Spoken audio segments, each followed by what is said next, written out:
దేవుని పరిశుద్ధ నామమునకు మహిమ కలుగును గాక. 161వ రోజు అనుదిన వాక్కు భయపడకు.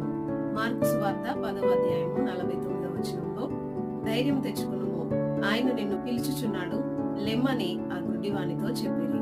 యేసుక్రీస్తు ప్రభువారు ఎరుక నుండి బయలుదేరుచుండగా గుడ్డి భిక్షకుడు త్రోవ పక్కన కూర్చుండి ఉండెను.